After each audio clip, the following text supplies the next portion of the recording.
Well, friends, welcome back to the podcast. I'm Levi. And I'm Jennie. And we're so happy you're here today. Today we have a wonderful guest, Annie F. Downs. She is wonderful. I mean, when you got someone with a strong F just right there in the middle, I mean, it's like Strong JFK. I mean, it's Annie F. Downs. It's a big deal.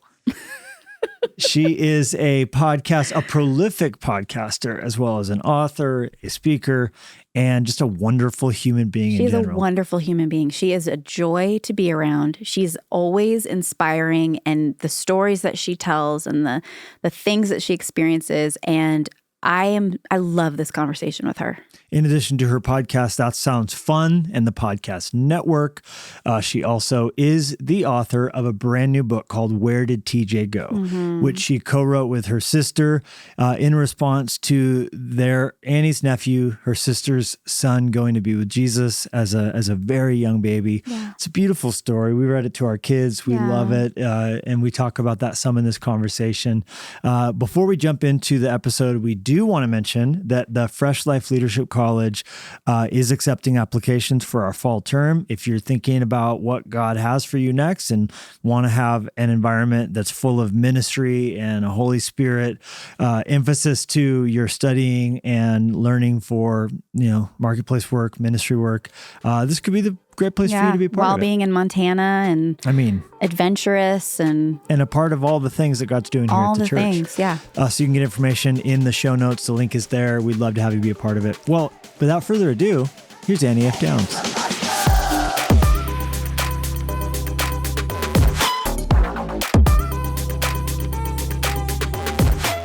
Well, Annie, thanks for coming back on the podcast. It's so what a pleasure. Beautiful to have you always. We love you. And we can't believe it's been... Has it really been 4 years since... You haven't been on Hey, It's Luskos since 2021, so I would call that long overdue. Which I can't... That's embarrassing. That's really hard to fathom that that's the truth. Not that we've not done other things. Certainly, we've lived life together, but I'm sorry we have not recorded it. Here we are, making it right. The team of rejection letters. We have a whole team of people holding the bags full of rejection letters. You're right. Annie can't come to the phone right now. Yeah, right. Annie can't come to the phone right now. Y'all are such good podcasters. I'm so honored to be back on. I love your show. God. I love that we get New York Annie today, too, also. Yeah, welcome to the apartment. It's amazing. Yay. Here it is. Had to put up twinkly lights. How do you not? Yeah, I mean, honestly. On brick, I'm an exposed brick wall. Yeah, you have to. I'm a TV show already. This is just a TV show. Just waiting to happen. Do you think there's differences between New York Annie and Nashville Annie that we can already kind of say, okay, there's some differences to life? Yeah, that's been really interesting. So for our friends listening, I've been living part-time in each city. I've been in Nashville for 16 years. I've been living part-time in Nashville and New York for 2 years. And I will tell you, there's a thing about New York. People on the sidewalk walk around like they either have confidence or they fake it. But you are on purpose everywhere you go. And that has been really impactful for me, watching everyone be on purpose and be confident. Do you think it's just to avoid getting mugged a little bit? Yeah, no, it's safer than you think. I think we only wear one AirPod though. So one AirPod in, one AirPod out. You always want to be able to hear the world. Although the new AirPods with transparency mode is so good. Yeah, that's true. It's probably actually better than my naked ear. You're actually right. I think they walk with purpose because everyone in New York moved to New York because they thought they were the best at what they did and needed to upgrade. Whether that is true or not, I cannot speak to for my neighbors and friends. It's not true of me necessarily, but it is in some ways. But it is the invite of New York is if I can make it there, I can make it anywhere. And everyone walks like that. And everyone takes meetings like that, and everyone dates like that, and everyone hangs out like that. Wow. Everybody prays like that. And so it is kind of in the ethos of the city, and it gets in you. Wow. And so I think that's what it's about. And that has affected me in every city. I am better everywhere I go because of how New York has grown me. Okay, so you've leveled up. New York Annie has leveled up. Okay. Not has New York leveled Annie. up Nashville Annie or any other Annie. But Yes, is there that's any right. other weird things about you? Like, oh, I'm more of a morning person. I'm more of a night person. I brush can't. my You teeth know what's before funny? breakfast. I brush my teeth after breakfast, you know? I can't totally catch my healthy rhythms here, even though it's been 2 years. It is so bizarre to me because y'all know this about me. I'm so disciplined about my time with the Lord and working out. And I have my mornings, like my 6 to 9 is, I know exactly what I'm doing in Nashville. And 2 years into half living here, I cannot catch my morning rhythms to work together for nothing. It is so funny. And so that's the funniest thing that comes to mind, Levi, is I'm like, I've moved chairs around in my house to see if there's a better place to sit. And the other hilarious thing is I actually have an extra hour before my workday starts. So my workday doesn't start till 10 here because I'm on Central Time with the rest of my team. And so technically I should be having more successful mornings. And instead at like 8:30, I'm like, uh-oh, what am I doing? I mean, it is so stupid. Is it because New York's such a city that never sleeps? Like, are you doing more late night things? I'm doing more at night. Yeah. I think that's part of it, is that I am saying yes to things at night that I don't normally say yes to in Nashville, as far as staying out later. And the rhythm of the city is 8 to 10. Like 8 a.m. to 10 p.m. versus Nashville's rhythm feels like 6 to 9, 6 to 8. And so, but I haven't made the adjustment. It's funny one of the dumbest things about me. Because no, that's interesting. My favorite thing about New York is 5 a.m. till 8 a.m. Like, I love being out when you can own the city. That's right. Like, and it's just, I do the same thing. Because all of us who live here don't get up yet. Well, That's what I've learned. Say, yeah. Like, I do the same thing. Also, this is also Levi time zone. Right. Well, no matter where you are, 5 a.m. It's like is 4:30 a.m. and then my batteries start powering down at like 5:30. Like, I always eat dinner, then lie down on the booth. Like, I'm always like, time to power down. Yes. But I like, have you exported it all? Like, running across the Brooklyn Bridge at 6 a.m. and having it like pretty well to yourself? Maybe I'm one. a Central Park person, and I like that is one of the first things I do in the morning is try to go do a lap at Central Park. And I do really love that, because the only people that are out in the 6s and 7s are runners or prayers. And so, if they're walking, they're probably interacting with God in some way, because why else are you walking right now? And if you're running, I wish you well. And so, that is kind of fun, as you kind of walk around, you go, that person's talking to themselves. Nah, they're probably praying. Okay, this is so interesting to me, because so do you feel like you're still like that you're kind of fighting that, like New York, trying to figure that out, or like trying to make it your Nashville rhythm, or are you kind of seeing that it's just a different flow than when you're in Nashville? You wish I was as smart as to do what you just said. And it's the first time I'm thinking, why am I forcing my Nashville rhythm on New York? 2 years in, Jennie. 2 years in, you're having me ask a question I have not asked. Why am I forcing my Nashville rhythm on New York? I have no idea why. Because I've been disappointed in myself 5 out of 7 days a week for the last 2 years. Seriously. But I feel like it's because of your work week, though. Partially, it's because you do have to be dual citizen, Annie. Yeah, true. That's right. True. And the advantage I have here is there's a prayer room here. I go to Church of the City, John Tyson's church, and the Lord's Church, pastored by John Tyson. Lord's Church. The Lord's Church. And there's a prayer room. And so a couple of times a week, I do go to the prayer set from 7 to 8. And so that gets me going in a different way. But when you sit at home, you can do your quiet time and then work out, and you don't have to look like a person. Right. But if I'm going at 7 a.m. and it's other people who pray at 7 a.m., I'm not going to show up looking bad. Other potentially single people. Don't you know? Yeah. Why wouldn't I? Yeah. Why would I not take every opportunity that I'm surrounded by Christians? Dude, if there's a single godly man showing up to pray at 7 a.m., lock him down. He's in the That's pool. what I am saying. That's what I am saying. And so I don't show up looking like I just worked out, which I do to the Lord every time in Nashville. But you're having me ask a really important question, Jennie, that I feel like why do I put a rhythm from one season of my life into why do I force it into another season or another place? And that is probably worth me really deep diving of why I can't just have a separate rhythm. Well, I ask that from my own self, because I feel like, honestly, Levi's rhythm of life is so intense. And even just yesterday, we were on vacation, but he was so on purpose with all the things that he was filling his day with. And I am very much the opposite, where it's, okay, so I feel like Levi will take his time. Like he'll take his time and he'll allocate everything. For me, I just take my time. And Perfect. I kind of just bump into things and I'm like, oh, this is wonderful. And this is great. And so I really struggle with the amount of time that we travel. I do struggle with, finding my feet, like being anywhere else but home. And so I ask it genuinely because I feel like it's just something that I'm always thinking about. And like, why can't I be like Levi and just like come into my own wherever I am? And I think it's just because I'm different. Yeah, but I'm you. over here going, I want to be more like Jennie. I think we all have some sense of like true. That's true. Of misalignment and jealousy, You with want to other be more people's- like me? Of course. Aw. I finished a run and had 3 more things I was going to do, but she hadn't moved from bed yet. Like she was still in bed. And I was like, that sounds nice. Like it sounds like a very relaxing thing. Sounds like a good time. That sounds like I mean, Jennie, the next book y'all need to write is take the time versus take the time, because that is such an interesting concept. I am built more like Levi, where I take the time and align it.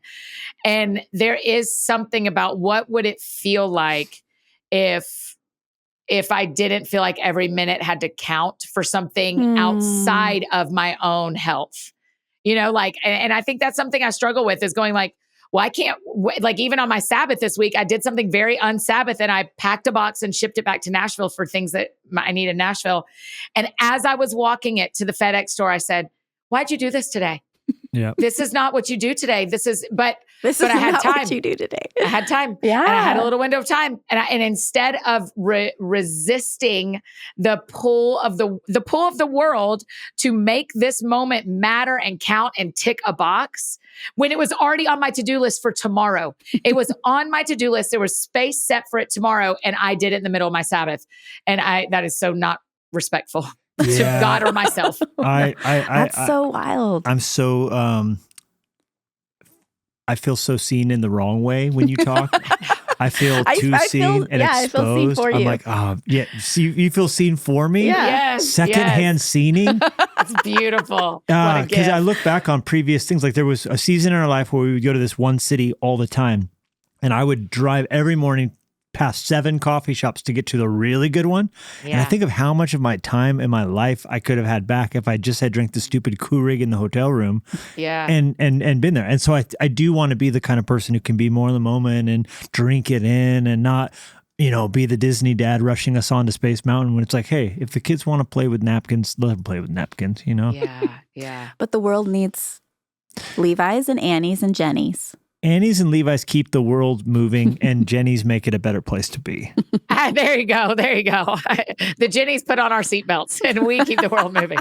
Thanks be to God. I know you had a really big puffy coat when you came, but just thinking back to a winter in New York, like was there times when you're like, wow, I am really cold right now?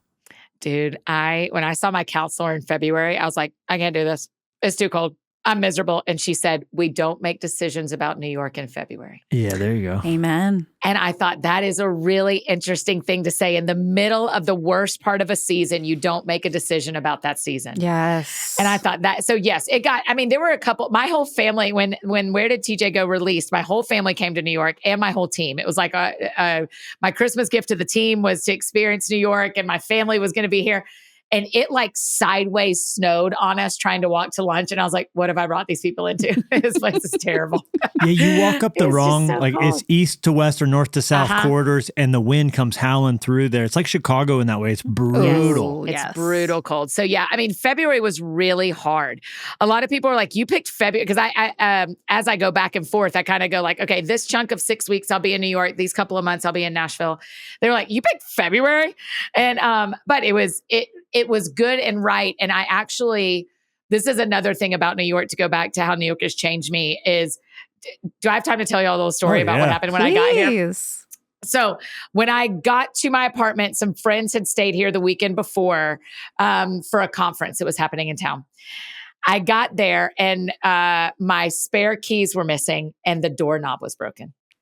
And I was like, I mean, I like walked in on a Saturday and I shut my apartment door and I go to open it to leave and the doorknob comes off in my hand. Now, none of this is my friend's fault. It just so happened they were there before me. And the doorknob, thanks be to God, the doorknob came off in my hand and not theirs. Yeah. You know, I'd much rather, but I'm like to my neighbor, like, can you let me out? Like I am trapped in my house. And so in about a 5-hour window, I had to get new keys made. I had to get them made 3 times until they worked. So that's coming and trying them, walking up 4 flights of stairs because I'm in a 4-story walk up, no elevator, trying them on the door. They don't work. Tick, tick, tick, tick, tick, tick, back. And having a locksmith come and repair the door. And so I just, in the middle of it, I was like, this is miserable. Like my stuff isn't even unpacked and I'm here for 6 weeks and already the doorknob fell off my hand. I got locked in my apartment and the keys don't work every time I go get them fixed and go get them remade. Gosh. And I kept thinking, and it was freezing. And so every time I'm leaving, I'm like getting chapped face, you know? And the thing I felt in the moment is New York is making me who I want to be. I want to be a person that when faced with multiple challenging things that are not gospel centric, that are just life, right? Like if we get to practice hard things in our normal life, then the hard things that come along in our spiritual lives, we already have the muscle for. Come on. It's like practice versus the game. So I'm like, New York is making me who I want to be. I want to be the person that gets hit in the face with a couple of snowballs and then goes, I got to still fix it. So I can stand here and cry. I can pitch a fit, but I'm still locked in my apartment. So get up and fix it, sis. Get up and fix it. And so those kind of things happen here. And when it happens, when it's really cold or when it's really hot, I mean, June and July are just from another place. Yes. Just walking to the subway and already being wet and because you've sweated. And then you get down the subway and it's 111 degrees and everybody's in suits and they're mad. I mean, it is just an other thing. It's an other thing. Oh my So, but it's making me who I want to be, you guys, because I want to be the person that stays in the cold plunge for 3 minutes. And if things like my keys not working or being lost and having to make new ones that don't work, if that sends me over the edge, I don't have the muscles for when life is actually hard. Come on, Annie. And it's the grit too. I mean, those times give us the grit. And I think we have a bigger truth emerging, and it's we don't question the master's instruction in the storm. He said, go to the other side. We're just going to keep on paddling. That's right. You know, there's in all of us the desire to look up in a storm and go, this marriage ain't it. This job ain't it. This city ain't it. And it's like you said, your counselor said, we don't quit New York in February and we don't do it in June. Yes. We might leave, but we're leaving in autumn. We're leaving, that's right. you know. That's what she said. She was like, if you want to talk about your life in New York, we will talk about it in the spring. Yeah. She was like, we're not talking about it today because apparently it's a thing that New Yorkers know is that like, this is the month that we don't make big decisions about our future because it's not trustworthy and it's windy and it's rainy and it's snowy and you still don't own a car. Yeah. So you still are using your feet to get where you're going. So. I'm very much still on the 4 stories without an elevator thing on getting a couch upstairs. Listen, I'm going to, my ottoman in the middle came already put together. It's a maybe 3 feet by 3 feet cube. When I tell you I rolled it up all the stairs like a Flintstone wheel. One step at a time. Like what is it, Archimedes? Or whoever to roll the stone up the hill every day, then it fell down at night or whatever. I for the first time in my life, I set my camera at the top of the stairs, my phone, and I recorded myself because I was like, I need you to never forget that you had to roll in a square ottoman. Stop. 1 stair at a time. Now, do most people hire someone to help them with that? Yeah, like, or they have friends, which I didn't at the time. So here are your choices. Not married, no friends, new city. Roll that ottoman, sis. Roll that ottoman. Annie. Oh my gosh. Okay. But there have been times I've hired movers to help me a couple of times. I mean, I've hired, like when I got a big chair from Wayfair, I bought the one that they delivered into the room. So I have had help at times. There's probably more options for those sorts of things. Like, because it feels like an inconvenient city, but it's probably in some ways more right. I could have someone here before we're done with this podcast if I needed to. It's just going to cost you. Yeah. I mean, Tyson, one of the things John Tyson says is New York has a lot of problems, then money will solve all of them. There you go. And that's the truth. Is that how you want to use your money? Or do you have the money is the question. Or do you have the time, which will also cost money because, yeah. Right. Okay. And you have to keep, before Jennie says this, you have to keep your eyes peeled for me. My favorite author on the planet right now, living, is in New York. And he goes and walks Central Park. I mean, I'm sure there are days when it's somewhere else, but the documentary I saw, his name's Robert Caro. He's 90. I'm writing it down right now. And keep an eye out. He goes to Are you Robert Caro? Are you Robert Caro? He wears a blue navy blazer, and like an Oxford. Like he looks like all of New York, probably. Yeah. He's 90 years old. He's been working. He wears big, thick, chunky glasses. He's been working on this book that's the 5th book in a series of books about Lyndon Baines Johnson. And when he finishes it, it'll release. And I, with bated breath, along with a few others, select aficionados, are waiting for this. But he writes on a typewriter. But he goes and he walks around Central Park to think about what he's going to write that day. Then he writes it out in the typewriter. He uses a duplicate page so that he has 2 copies of every page he writes. He leaves one in his office, and then he takes one home and puts it on top of the refrigerator. So there's redundancy because he doesn't have Dropbox. Oh my gosh. He's 90 and lives in the city. Do you know if he's Upper East or Upper West? Do you know where he lives? I don't know. I don't know where he lives, but I'm going to start owling if you ever see Robert Caro walking around muttering about LBJ, I'm telling you, old people who do New York, I mean, how do they get their groceries? I have so much respect for elderly people who said, I'm committed to New York, because they can do what the 3 of us would stack in a day of like 5 chores would probably take a 90-year-old 5 days. Yeah. Well, he's won the Pulitzer like 4 times, so I think the money solving the problems he's probably got the people bringing the Home Depot stuff up. But man, I saw some older friends at Trader Joe's yesterday, and I thought, y'all are the real ones. Y'all are 80 years old, getting your groceries with your little walker, and you're going to go all the way. I was like, y'all are the real ones. When Nashville Annie shows back up, what does Nashville Annie miss the most about that New York Annie gets to experience? You're like, by the way, you're like living Severance, by the way. I know. Have you severed the 2 halves of your life yet? I really miss the prayer room. That is like, of my things I do, that's the thing I miss the most, because I like the push to that commitment to pray for an hour. Like I think I'm much better. I want to be a better prayer. I'm great at talking about prayer and reading about prayer. I'm not as great at practicing what I want to be better at. Same. And so when you sit in a room with people for an hour, it makes you pray for an hour. So I miss the prayer room. And then I really miss walking. That's the thing for my body, for sure. But for my brain, like by the time I get home, no matter what, if I am taking the subway, I am either a 6-minute walk home or a 9-minute walk home, depending on which train I'm on. So that's as fast as I'm getting home, is 6 or 9 minutes outside. And so my brain dumps as I walk. It's almost like it opens the trash and it just falls out. Whoa. And I sleep better here, which may be why my rhythms aren't as great in the morning. I sleep better here, and I love how much I walk. So those are the 2 things that I miss the most when I'm in Nashville. Oh, wow. Because Nashville Annie just drives and then gets out of her car and is there. That's right. And I've started walking more. Like there's a couple of places I can get to in Nashville. Now, when I'm in New York, what I miss about Nashville are my people. And I miss the ease of getting everywhere. You can get everywhere you need to get pretty easily. Right. And I just miss, this sounds silly, but I miss like my stuff being, if I want to pull from a book that's on a bookshelf in Nashville, that's frustrating. Or if I'm looking for this pair of shoes and that pair of shoes is in Nashville, that can be, that is a privilege problem. I hear myself that I don't get to bring all my shoes with me. I hear myself. But that is what can be frustrating. That is when you think about, can I live in 2 places? One of the challenges is I can't transport every part of both lives. I can't take all my people with me to New York, just like I can't take all my shoes.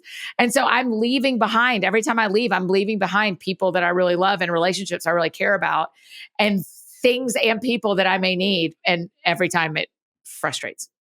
Wow. Well, we're all living vicariously through you. So just there's a whole bunch of us who are getting to enjoy this through your eyes in life. Yeah, it's been a gift from God I don't know how long it lasts. But it has been, for this season, it has felt like, do you know what it's felt like? It has felt like God, and this is going to sound weird, but it just felt like God went like, you didn't ask me for this, but I thought you might want it. And so often we are waiting on him to answer our prayers. And I wonder how many times I've missed him giving me something I didn't know to ask for. That's beautiful. Gosh. And that feels like what New York has been. It's kind of like, I thought about how Paul said an unmarried man and a married man, he has to do, and it's not, I don't want to say silver lining, but you're saying like, you could, as a married woman, do that. It's probably a far more difficult scenario. And you're saying like, hey, this is something in my lane of the abundant life, to use your language from your brilliant talk on singleness you gave at Fresh Life earlier this year, to reframe how we think as a community about the topic of singleness, that there's not a singular path to abundant life in Christ, that we get to do it married, single, we could do it as soldiers, we could do it as pastors, we get to do it as architects. Like, we all have unique calling specifically on our lives. Yes. And you're saying like, there's some things I get to do, and I couldn't necessarily do this. And so I just think that's really beautiful. True. That is, it's more than a silver lining. It is one of the gifts. I mean, people don't like to talk about the gift of singleness because they just assume they're never going to have sex with anyone, and they're never going to share a life, and they're never going to split bills. Right. But there are gifts in singleness that are really unique to this season. And this is absolutely one of them. I'm very aware that if I would have gotten the life I wanted at 25 of being a wife and a mom, I would not have the life that I love at 44. Wow. I would have a different life that I love, but I would not have this life that I love. Yeah. And you'll look back on this season with such fondness, whatever it becomes. When praying Tom in New York and Annie praying Tom. Praying Tom. Yeah. I'm looking for him, and I'm looking for Robert. Yeah. Those are the two guys I'm looking for. Tom. Maybe what if it's one and the same? Roberto. 90-year-old. What were you going to say to Annie F. Downs a moment ago when I took your moment? She was talking about prayer, and you were going to say something. Oh, man. That never works well. Here's what I will say. Sorry about that, Jennie. That's okay. Now the world will never know. Because I forget.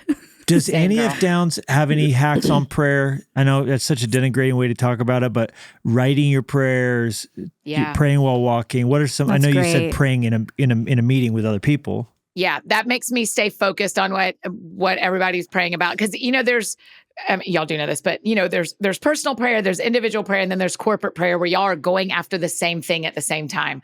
I like to try to keep those separate, so I'm not just practicing personal prayer and corporate prayer time. And so, because then you're actually not becoming part of the praying community, you're actually just using the time for yourself, which is fine.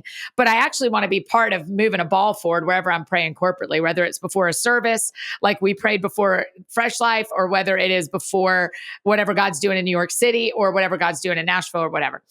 But for my personal prayer life, a couple of things that have really helped me is walking and praying.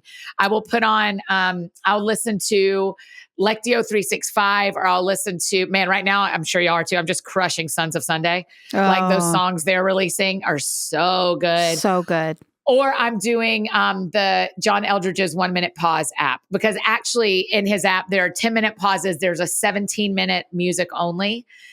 And so if I have something faith oriented, I'm doing this because I'm walking around the reservoir at Central Park. But if I will walk and pray, and I just pray out loud because they don't know if I'm on the phone. They don't know. I mean, I don't care. Yeah. So I'm not loud, but I'm talking or using and I just walk and respond to the scripture that's read, and I'll let that be my jumping off point. So if they read, Levi and I just talked about this scripture. If we read in Psalm 16 that says, trouble multiplies for those who chase other gods. And then I hear someone read that and I go, you know what, God, that is like me. I do not want trouble to multiply. And so will you please identify places where I'm chasing other gods? And then that just jump starts me into whatever the Lord and I need to talk about or want to talk about. And the other thing I do is I will write out scriptures. Like, I'll copy down all of Psalm 16. And the first time I'm copying it, I'm just kind of saying it out loud and kind of thinking it through. And maybe that's contemplative prayer, as maybe our friend John Mark Comer would say, but it's kind of thinking through the scriptures I'm writing it. And then the second time I go back, I trace over the phrases that stood out and I stop and pray over them. Wow. So if I hit that same verse, I go, the same prayer that I would pray while I'm walking, as I'm tracing over, troubles multiply for people who chase other gods. I'm doing that same prayer, but now my hand is involved. I think, and y'all talk about this a lot, but I think letting your prayers be embodied and doing something with your body when you pray has actually helped me. If I'm just sitting in my chair praying, I've got 6 to 7 minutes on a good morning. Right. But if I'm journaling it and tracing it, or if I'm walking, or if I'm in a corporate way, I'm going to last in prayer much longer, and that muscle's going to get stronger. Yeah. Beautiful. Yeah. Love it. Oh, that's really good. So good. Good tips. I think what I was going to ask was, or not ask, but just maybe point out is just kind of circling back around not making decisions in the middle of the storm. I think that that's really helpful for every single human in every single part of their lives because like our daughter, one of our daughters, at night, her mind just starts thinking of all the things wrong that she did that day and all the things wrong that will happen tomorrow. And literally it's a nighttime thing where everything is spiraling. And the things that Levi has told me, because that happens for me too. And I think it happens to a lot of people because when the darkness comes in, it's almost like dark thoughts also come in with the darkness. Yes. And so like, for me, like things will just start kind of going out of control of, oh my gosh, like I didn't do the things that I wanted to do today. Or I wasn't the kind of wife that I wanted to be today, or and just whatever it is comes in. And I remember Levi and throughout our marriage there have been times where he's like, Jennie, you cannot make huge decisions in the middle of the storm that you're feeling. And I feel like lately, because I feel like God has really kind of strengthened me in this area in the past couple of years specifically, but with now speaking with Clover, especially these nights where things are just out of control, and I'm saying the things that Levi has spoken over me in my dark moments and my difficult nights, and what God is speaking over you, and as you have these people in your life who are telling you these things, like, we're not going to talk about this in February, we're going to talk about this later. I just think this is so freeing for all of us who will struggle at night or will struggle in the morning or will struggle with these thoughts of we're going to quit this now. And I just wanted to kind of like settle in that for just a second, because I think that a lot of people do make big decisions in the middle of the storm and in the middle of the dark thoughts and in the middle of wanting to quit, in the middle of everything. And I think for you to be an example of that, of no, that's just not what we're going to do. Like, you don't have to do what you feel like doing. And I think that for you to be living this out for us to see is so helpful, more than we even know. Yeah. I mean, it's one of the reasons I think we shouldn't sleep with our phones by our beds. There's a lot of reasons too, but you won't send a text in the middle of the night if you can't reach your phone. Hello. And you won't get on Facebook and send a private message to your boyfriend from high school because you're lonely if you don't have a phone right beside you. And so often in my mind, if I think I should get up and text that person, or I should check on that dude, or I should whatever, what I say back to myself is, if you want to do that in the morning, you can do that in the morning. It's good. And then I stay in bed. And the next morning, it is often like, I am so glad that I did not do what I wanted to do. Like I do not have time today to clean up what I would have messed up at 3 o'clock in the morning. Totally. And so it's that same thing, Jennie. It's the same idea of like, we don't decide who God is or who we are in the middle of the night. And we don't behave out of what we believe in the middle of the night. We wait. And if you can tell yourself, particularly in a literal overnight experience, if you can say to yourself, I will reassess this in the morning. If this is true, I will think about it in the morning.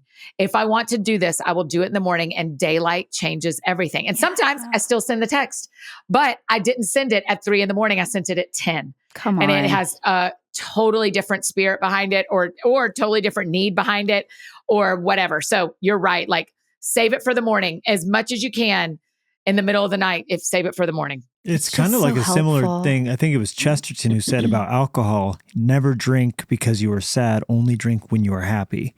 Meaning to have a glass of champagne to cheers a wedding out of joy. You're in a moment of joy, Yes. walking in the culmination of it. But when you're looking to alcohol because you're sad now to bring you up, it's a similar kind of a thing, because it's just going to numb those things as opposed to actually dealing That's with exactly the thing right. That's exactly really right. going on. That's good. And all of those examples you mentioned and anything else that you would do at 3 a.m. is just numbing a deeper pain as opposed to like sitting in it. Like being uncomfortable, sitting in the sorrow, sitting in the, what am I actually feeling that I don't want to feel right now? How is God?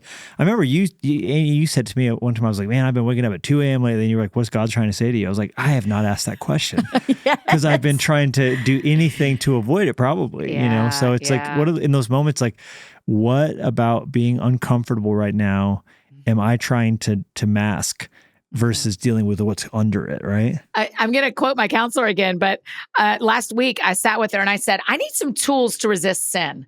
I don't have very good tools for this one particular thing that keeps bumping up against me.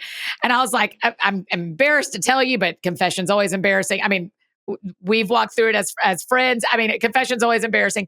But I was like, I need to confess to you because I need tools and I think you're the right person. And one of the tools she talked about was, she was like, with anything, with alcohol, with how you're using your phone, with pornography, with relationship, if you need to say something, if you're mad, she said, set a timer for 10 minutes and just don't do anything. In the daytime and the nighttime, if you just set a timer for 10 minutes, very often the sin that so easily entangles you feels less interesting after 10 minutes. Wow. And I thought, where have I been for 44 years and no one's given me a 10-minute tool to get away from sin? But she's like, God says there's nothing that comes up against you. He won't give you a way out. So if you can figure out a way out in 10 minutes, you'll be glad you didn't sin.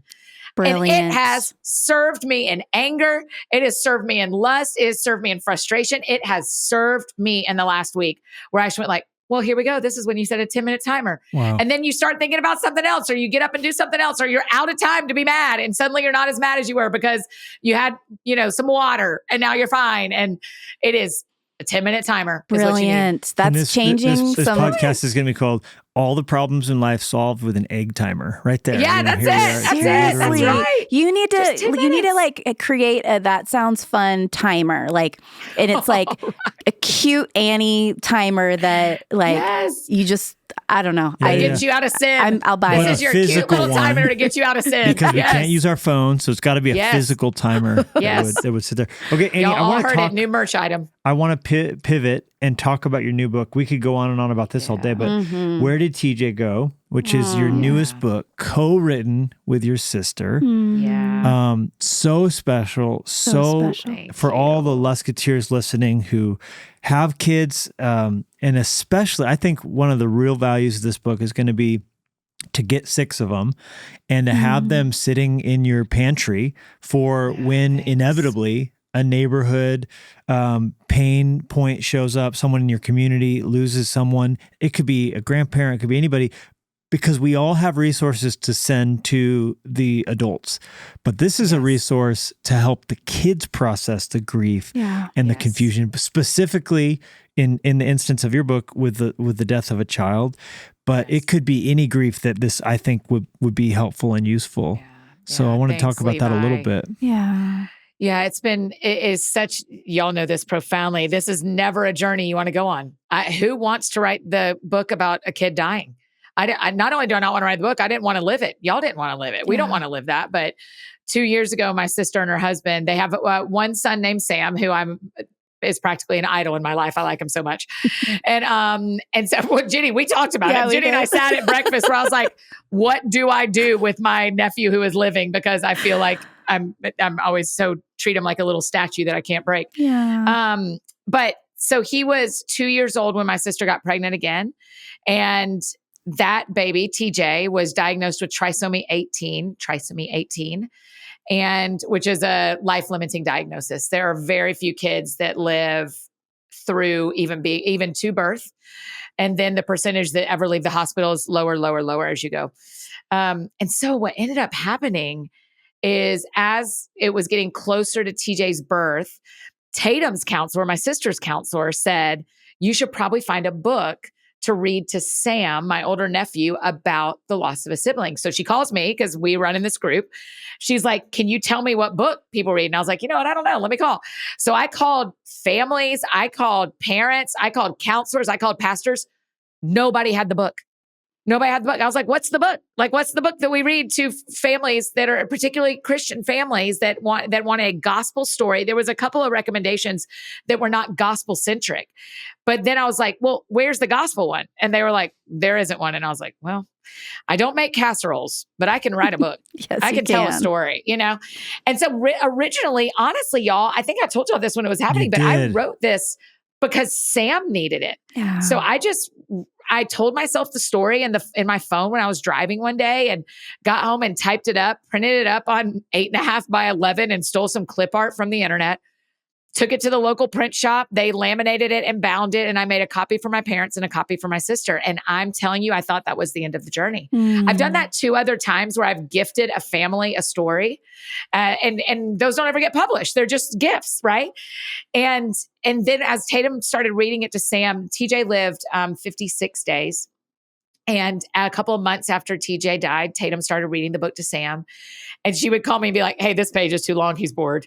And so that's why she's the co-author. She fixed it for a 3-year-old to actually You got to beta enjoy. test it with a 3-year-old. Yes, that's right. And that's what's so unique because, we wrote Roar Like a Lion for the same reason, but that's for an older child. Yes. What I love about this is it is literally in language a 3 and a 4-year-old, which we did not have. I wish we had this for Clover and for Daisy when Linya went to heaven. There wasn't that, storybook style, beautiful pictures, but with that God. I mean, there was plenty of they're an angel now, and God needed roses for his garden, so he picked them, and the weirdness. But and this is so fun and accessible, and do you still have the copies that were made for him, like the actual ones? Yeah. Do you know what? Someone else asked Tatum where hers was, and she was like, "I'm not totally sure." I was like, "Rude." I mean, I don't own a copy. I never had one. I gave them away, so I need to find one. Did it have Where Did TJ Go on the cover? Yeah, that was the name of it all along. Yeah. It didn't change. No, because some of the words have changed. Like I said, there was too much information about the zoo in heaven. But the idea of it, because that was what Sam was asking. And so that's what we wanted to answer for him. And that's one of the reasons y'all will notice in the illustrations, we didn't have Jennie Poe make the streets gold. There are a couple of things about heaven that we know from scripture that we did not include in the book. And the reason is we really actually wanted kids to go, hey, that doesn't look so different than what we're doing. Like, oh, heaven looks really fun. And after Sam read it, his first question was, are there playgrounds in heaven? And then you go like, well, yeah, TJ and Linya better be having some playground time in heaven. Like, of course, what a great thought. I've never thought that in my whole life. Beautiful. My favorite page was maybe TJ can ride on a giraffe or play with a muddy puppy. Yeah. Okay. I got to tell you, the muddy puppy is an Easter egg because Sam and I have an imaginary friend that's a muddy puppy. Aww. And we tell stories about him every day. And so Muddy Puppy is an actual puppy. He owns a taco truck called Muddy Papitos Taquitos, just for y'all to know. Papitos Taquitos. Yeah, Muddy Papitos Taquitos. You're the best aunt ever. Every morning when we FaceTime, he always says, will you tell me a Muddy Puppy story, please?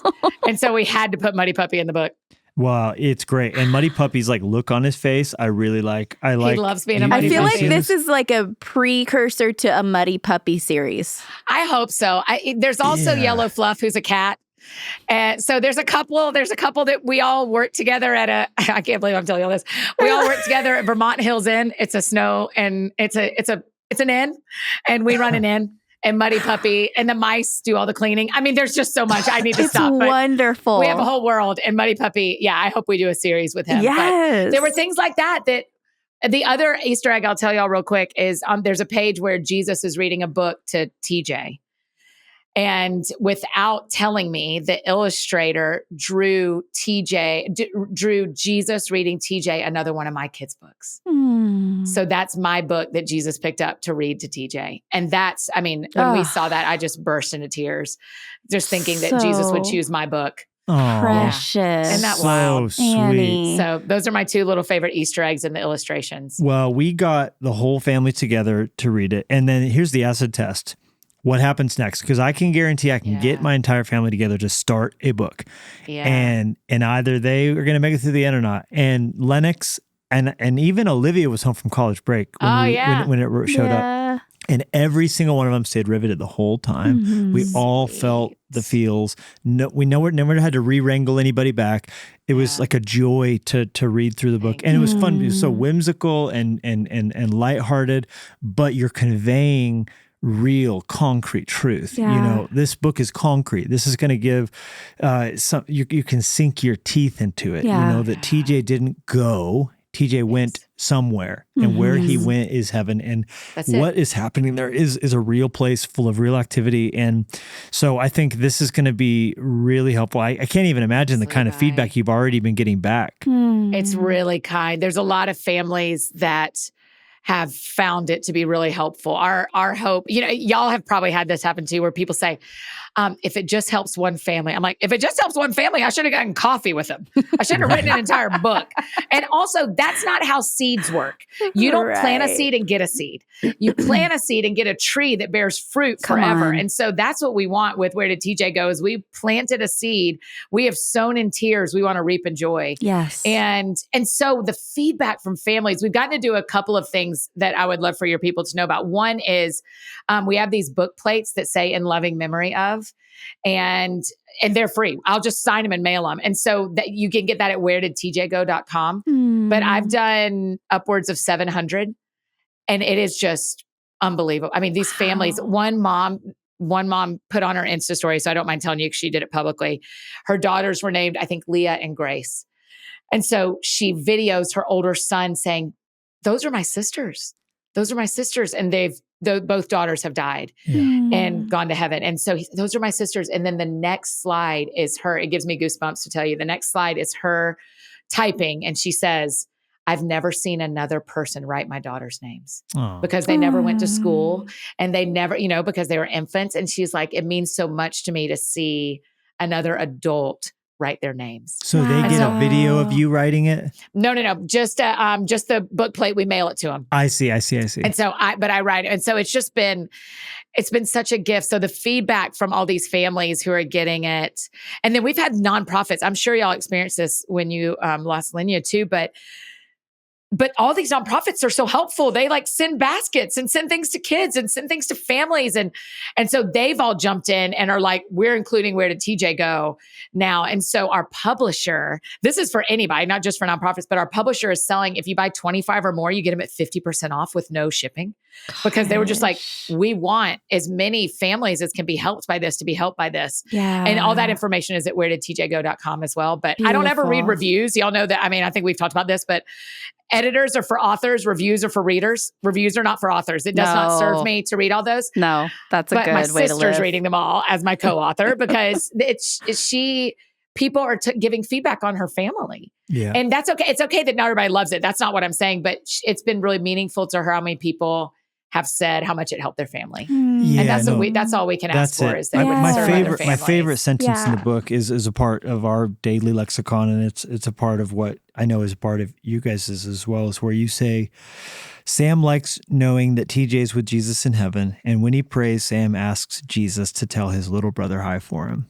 Yes. And I think there's a lot theologically in there. We don't pray to the dead. That's right. But we can acknowledge that they're in the presence of the one we're praying to. And so I think there's great comfort in not saying, well, yeah, we can just keep, because I don't talk to Linnea, but I do talk to Jesus, and that, I believe is happening as well, If heaven is as real as we all believe it is, when I talked to y'all on the phone, this happened a couple of weeks ago, y'all were in the car and I said, and the kids were in the back and I said, tell them, I said, hi. Yes. I was talking to you, but they were with you. Yes. And if we believe heaven is as real as we think it is, why? I mean, I don't sit through a list and say, tell this person hi, tell this person hi, tell this person hi. But I just sometimes I go, Lord, is TJ get to see any of this? Yeah. Is TJ watching how his little life is multiplied and helping so many? I mean, we wouldn't pick it. I mean, we say this in the book, there's good news even in sad stories. This is a really sad story. We would not pick to lose a child in our family. No. But what a good news part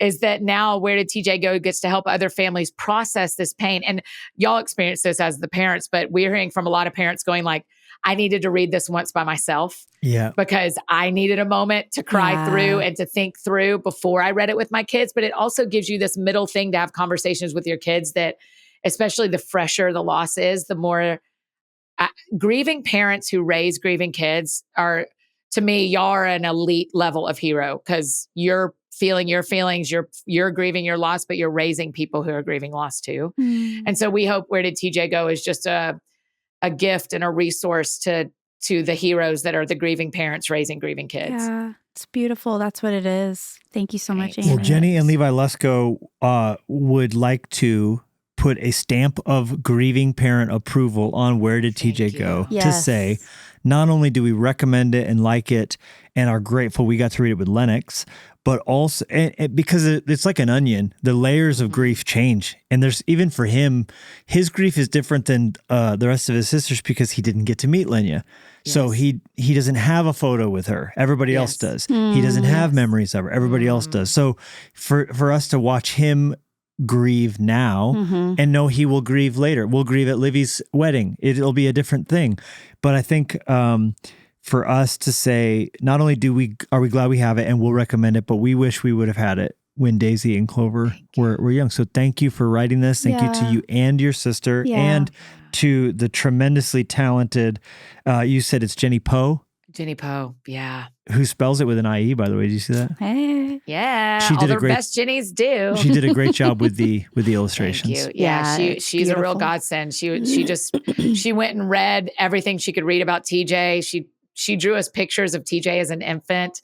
I mean, it is she's a real gift to me as a co-laborer. So beautiful. Okay, Annie, before we go, is there anything unannounced that you want to, people are listening to this in the month of May. Is there anything you can let our listeners? Yes, I don't know if I've told you, but it's announced by now. Do y'all know I'm going on tour this fall? I did tell y'all this when I saw you. Yes, I'm going on tour this fall with Kane. Oh, I cannot wait. You did tell us that. This is the first time I'm getting to say it into a microphone, though, so I'm going to mark it to myself. We are here. I want you to learn how to do a backflip, and I want you every night to start your sermon. That'll be the thing you learn on this I'll tour. do it just like Logan. Yeah. I cannot wait. It's the three of them. It's John Reddick. It's a group called Caleb and John. I mean, it is going to be such fun tour. A fun tour. Yeah. I mean, what a great thing. Nobody's getting any sleep. Nobody. No. Listen, I'm on the bus with the families. So up early, up late, that's going to be your girl. Yes. Up early, up late. Oh, I can't wait. Gosh. I mean, just in a time in the world like this, to be on a bus tour that's going to bring joy to 40 cities feels like a real gift from God. So that's 40. Yeah, we gotta go. We gotta go. I know. We'll find coming. you. I'm sure we're coming close to y'all. Okay. So I mean, we'll just come close to you. Wait. You can. And what a great thing to bring people. Like, it's just gonna be fun. It's gonna be fun. We're gonna have When is the tour kickoff? When does it start? September 25, September 24, and it goes till the week of Thanksgiving. Wow. Oh, it's a big tour. Oh, bro. 10 weeks. Watch me survive. Amazing. Is that your biggest you've ever done? Yeah, I've done 12. I've maxed out at 12, so I'm about to do 40. Okay, you've done winters in New York. You can do a 40 city. A doorknob fell off of my hand. What can't? And I cold plunged at your house for 3 minutes. You rolled an ottoman up 4 stories. What can't I do? I can tour for 10 weeks. What's the tour called? Where can people find tickets? Let me look. She whispered off camera. Second. What is it called? Hold on. I can tell you so quickly. Here we go. Okay. The tour is called Live and in Color. Oh my gosh. And you can get tickets. We will have links at anniefdowns.com. You can go to Kane's website. It'll be embarrassingly easy to find how you come hang with us. Okay. I have tell you how fun that tour is going to be. Are you going listeners. to add in some of because they always have costumes that they wear. Like, are you going to have you going to be in with that? Adjacent, dude, Jennie, I have to tell you, we have, here's some behind the scenes. We have the photo shoot this week for the tour. Oh my gosh. And they literally here are the 4 colors you have to show up. Yeah, right. I was like, I kind of knew what I was agreeing to. Are you going to wear fairy wings? Like, there's so many fun things that happen. They wear the weirdest stuff. It's the best. When they came out for Movement Conference, I guess Maddie had brought, she didn't get orange pants or something like that. Like, she was missing they a all piece of said clothing. orange, but she did pink or brought something. blue or So something. then they went on a shopping spree. TJ Maxx, we sent looking people at all these, to every Marshalls, TJ I Ross, bet and y'all we had to find the right shade. They're very particular. but it was so great. I love it. Listen, you should have seen me last night because they sent it to us last night and I need the clothes in 3 days. So I was like on Rent the Runway, like, I think that's the same blue. I think that's the same orange. I think that's the same red. Well, I'm it's gonna here be for a those really photos. I fun can't tour. wait. Everybody needs to get tickets and Yes. go to one of these shows. We will Annie, be there for one. The book is Where Did TJ Go? Yeah. That's fun. That sounds fun. The podcast, the Friends. network, all the Yeah, things, all the things. places. You're a gem. You're a national treasure. love You y'all. should You're a be in this. beautiful human. You should be in the Smithsonian. Oh, no. Seriously. Listen, are we going to talk about Smithsonian? They steal bones. What? Wait, Levi. what? We can't end with the Smithsonian. Uh-oh. It can't be trusted. No. Don't you ever listen to Blurry Creatures? No, I don't even know what Blurry Creatures is. Blurry Creatures is a podcast. Oh, no. I don't listen to it. But what do you But mean? I will. They just have a lot of thoughts about how the Smithsonian keeps us from seeing maybe everything that has happened. Oh. Now you're ending with me being a conspiracy theorist and I Dun, have too many dun, shoes. That's what everyone's going to remember. Got it. Your biggest struggle is trying to figure out how to get your shoes between your two houses. No, it's not as bad as when we brought Rachel Cruz out and she came in my office and she was muttering about something about the moon landing was faked, and I was like, wait, what? She didn't realize who she was talking to about the moon. You should hear me and Rach go off. Listen, one of our favorite things is conspiracy theories. We just love them. We don't necessarily believe them. Well, she does. Let me tell you, she does. She does. She does not believe the moon landing happened. Oh my gosh. All right. Okay, let's she's let the last words we say be Kane and Annie And John on Reddick. tour. Yeah. What is it called? In Living Color? That's a Live show and in from color. the 90s. In Living Color is in Arsenio Hall. It was a great show, though. It was very good. Annie, we love you. I love We y'all. love you. Thanks for coming. Thank Do you. get tickets. Don't believe what you hear about the Smithsonian, and or maybe do. I don't know. Or do. We can't positively say. Can't know. We love you, Annie. Love you guys. Thank you so much for listening. Be sure to swing by levilusko.com and jennielusko.com to see what's going on in our world. And make sure to subscribe so you don't miss a single episode. And in the meantime, we would love to connect with you on social media. Jennie and Levi Lusko out. Access more